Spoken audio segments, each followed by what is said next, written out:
The Battle of Hill 60 was the last major assault of the Gallipoli campaign. It was launched on 21 August 1915 to coincide with the attack on Scimitar Hill made from the Suvla front by Major General H.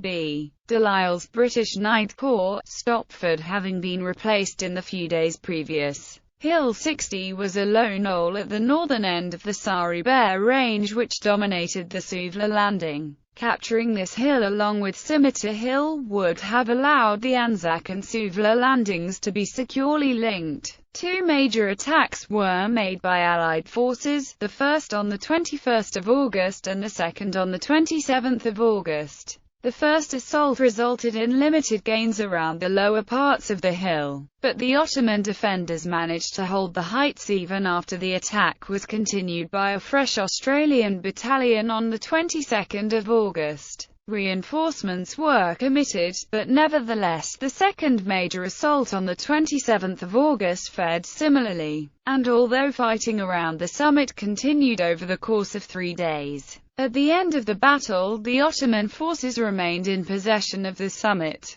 Background: Hill 60 commanded the low ground occupied by a thin line of outposts between the Allied forces at Anzac and Suvla. The hill was to be taken as part of an attack that stretched over a 2-mile front from Hill 60 through Hetmanshire, Hill 70 and Oglu Tepe. The initial attacking force was based on troops allocated to Major General Herbert Cox by Lieutenant General William Birdwood. Canterbury Mounted Rifles and the Otago Mounted Rifles of the New Zealand Mounted Rifles Brigade 13th and 14th Battalions of the Australian 4th Infantry Brigade. 2 Gurkha battalions of the 29th Indian Brigade of the 10th Indian Division, 5th Battalion of the Irish Connaught Rangers, 10th Hampshires and 4th South Wales Borderers of the British 29th Division. The initial plan allocated the primary objective of Hill 60 to the New Zealand Mounted Rifles.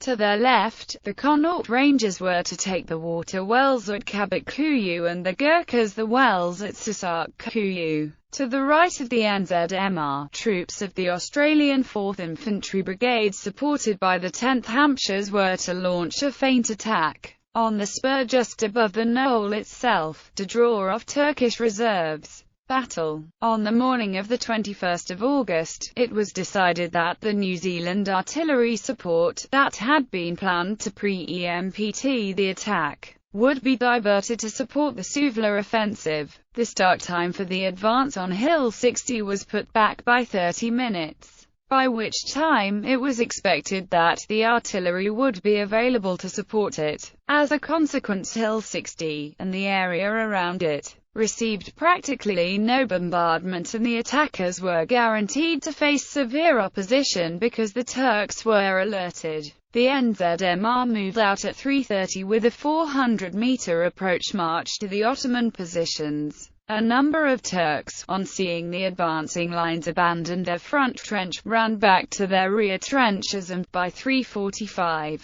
the New Zealanders began occupying the forward position. At 4 p.m., the NZMR were in their first objective, but neither the Indian Brigade on their left nor Forrest on their right were up with them, though the Connaught Rangers had secured their first objective, the wells at Cabot. Brigadier General Andrew Hamilton Russell, the NZMR commander, ordered the Australians to push forward and requested that the Connaughts assist on the left flank. Although only a company was ordered forward, the Connaughts had become very mixed and the charge was made up from a crowd of men from all the companies, mad with the lust for battle. Passing the first-line trench on the west of the hill, with Turks running before them, the Connaughts were stopped by heavy rifle and machine gun fire from the crest as well as accurate artillery fire. The survivors consolidated their position in the first-line trench, and were relieved by the Gurkhas from 5:15, leaving the Connaughts to concentrate on securing and fortifying the wells.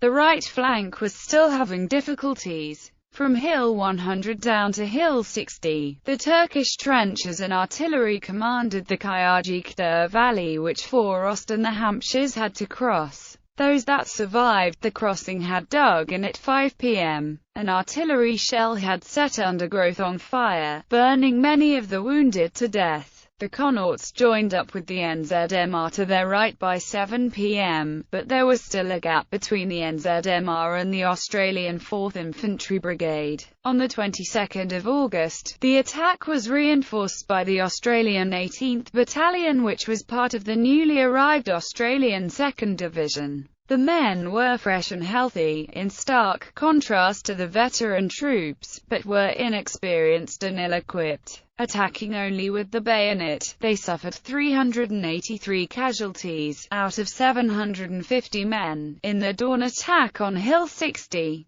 The assault resumed on the 27th of August and further progress was made up the slope, but the summit of the hill was still held by the Ottomans. On the evening of the 27th of August 1915, the 9th Light Horse Regiment, of the Australian 3rd Light Horse Brigade, were sent in as reinforcements. One wave of 75 men led by the new commander, Lieutenant Colonel Carew Raynal, lost its way and was caught in the open by Ottoman machine guns, with many soldiers and Raynal being killed. The 10th Light Horse Regiment was committed to the fighting, and on the 28th of August, some trenches at the summit were captured, but the Ottomans clung to the vital northern face which overlooked Suvla. Attacking and counter-attacking continued until this final assault on Hill 60 ended on the 29th of August 1915. Aftermath. The attack on Hill 60 was the last offensive action undertaken around Anzac by the Allies prior to the evacuation in December 1915. Historian Chris Coulthard-Clarke describes the battle as a series of badly handled attacks which resulted in costly and confused fighting. The Allies were ultimately unsuccessful in capturing the hill's summit, although according to Brad Minera, the attack gained some advantage for the Allies, stating that by capturing the seaward slopes,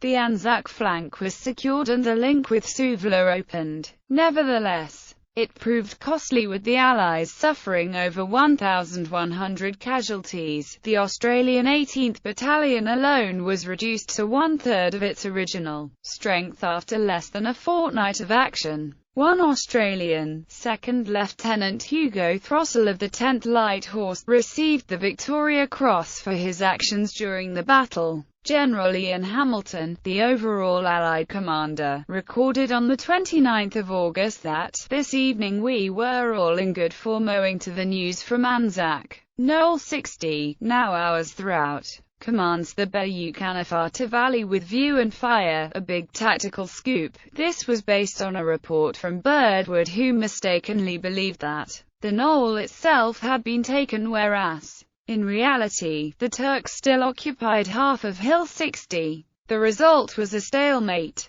During November, New Zealand sappers drove a mine under Hill 60, creating a large crater at the summit, though the Allies did not occupy it. The Turks later mined the Allied positions. The positions on Hill 60 were mined prior to evacuation on the 12th of December, which was scheduled for 45 minutes prior to the evacuation of Russell's Top. On the night of 19-20 December, all survivors of the Anzac Front were evacuated from Gallipoli. After the war, the peace treaty with Turkey included a provision for full and exclusive rights of ownership over the land in which are situated the graves of those who fell in action, for the purpose of laying out cemeteries or erecting memorials. In 1920, the Central Graves Unit handed over the cemetery to the Imperial War Graves Commission. Today, the hill is the location of the Hill 60 Commonwealth War Graves Commission Cemetery.